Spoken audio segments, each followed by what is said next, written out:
وصالوا في سواد العراق وجالوا وأخضعوها من جديد.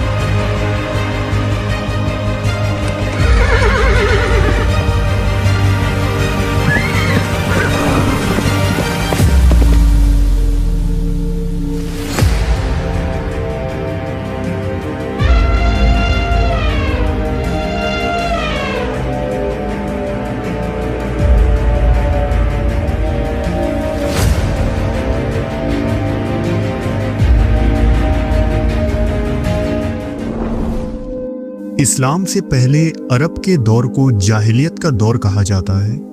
لفظ جاہلیہ سے ذہن میں صرف علم کی کمی آتی ہے، لیکن بات اس سے کئی زیادہ گہری تھی۔ یہ ایک ایسا معاشرہ تھا جہاں کچھ بہترین انسانی خوبیاں اور بدترین سماجی برائیاں ایک ساتھ موجود تھیں۔ عربوں کے اندر مہمان نوازی ایسی تھی جس کی کوئی مثال نہیں ملتی۔ وہ وعدہ کے اس قدر پکے ہوا کرتے تھے کہ جان چلی جائے لیکن وعدہ نہ ٹوٹے۔ بہادری، سخاوت اور زبان پر انہیں کمال کی مہارت حاصل تھی۔ صحرا کی سخت زندگی نے انہیں صبر اور برداشت سکھایا تھا، لیکن اس تصویر کا دوسرا رخ نہایت ہی تاریک تھا۔ عرب معاشرہ شرک اور بت پرستی میں ڈوبا تھا۔ شراب اور جوا روزمرہ کی زندگی کا حصہ تھا، اور سود نے روزگار کو کھوکھلا کر دیا تھا۔ خاندانی نظام میں مرد اور عورت کے درمیان نابرابری تھی۔ مرد کو طلاق کا مکمل حق حاصل تھا، جبکہ عورت کو نہ ہی طلاق کا اختیار تھا اور نہ ہی انہیں وراثت میں کوئی حصہ ملتا۔ عرب قبیلوں میں عورتوں کی حیثیت ایک سامان سے زیادہ نہیں تھی جس کی خرید و فروخت ہوتی تھی۔ معاشی طور پر عرب تجارت، جانور پالنے اور کچھ علاقوں میں کھیتی باڑی کیا کرتے تھے۔ مکہ جیسے شہر تجارت کے بڑے مرکز تھے، لیکن بہت سارے قبائل کے لیے گزر بسر کا ایک ذریعہ لوٹ مار بھی تھا۔ شاعری عربوں کا سب سے بڑا فن تھا۔ شاعر صرف الفاظ کا جادوگر نہیں تھا، وہ اپنے قبیلے کا مورخ بھی ہوا کرتا تھا۔ شاعری ان کی زندگی کا صاف آئینہ تھا۔ وہ اس میں اپنے قبیلے پر فخر کرتے، دشمنوں کا مذاق اڑاتے، اپنے سرداروں کی تعریف کرتے اور اپنے مرنے والوں کا مرثیہ پڑھتے۔ لیکن عرب معاشرے میں لکھنے پڑھنے والوں کی تعداد بہت کم ہوا کرتی تھی۔ سب کچھ حافظے اور زبان پر مبنی تھا۔ وہ ہزاروں اشعار ذہن میں محفوظ کر لیتے اور نسل در نسل سناتے چلے جاتے۔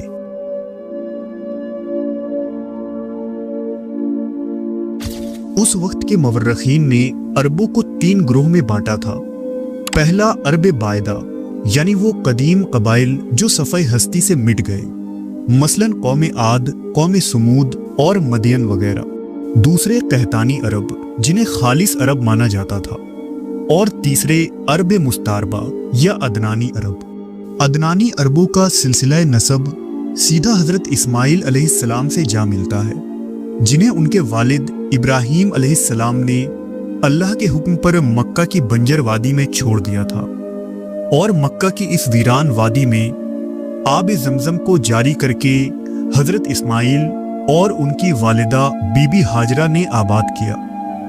بعد میں وہاں قبیلہ جرہم آ کر آباد ہو گئے، جن میں اسماعیل علیہ السلام کی شادی ہو گئی، اور اس طرح ایک نئے نسل کی بنیاد پڑی۔ اس نسل میں قبیلہ قریش اور بنی ہاشم تھے، جن میں ہمارے پیارے نبی محمد صلی اللہ علیہ وآلہ وسلم کی پیدائش ہوئی۔ عرب مختلف قبائل کی شکل میں رہتے تھے۔ ہر قبیلہ اپنے سردار کی لیڈرشپ میں رہا کرتا۔ قبائل کی وفاداریاں اور دشمنی اکثر خون ریز جنگوں کا سبب بنتی۔ معمولی جھگڑے بھی کئی نسلوں تک جاری رہنے والی جنگوں کو جنم دیتی تھی۔ ایام جاہلیت کے عرب مشرک تھے۔ وہ مختلف دیوتاؤں اور بتوں کو پوجتے تھے۔ کعبہ، جسے ابراہیم علیہ السلام نے توحید کے مرکز کے طور پر بنایا تھا، وقت گزرنے کے ساتھ 360 بتوں سے بھر گیا تھا۔ سب سے بڑا بت ہبل تھا، جو کعبہ کے اندر رکھا گیا تھا۔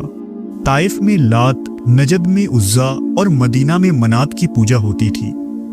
عرب ان بتوں سے رزق، اولاد اور جنگ میں مدد طلب کیا کرتے۔ قبائل کی آپسی جنگوں میں خواتین کو جنگی قیدی بنا لینا ایک عام سی بات تھی اور ان سے زبردستی شادیاں بھی کی جاتی تھی۔ اس وقت ایک مرد کے لیے بیویوں کی کوئی تعداد مقرر نہیں تھی۔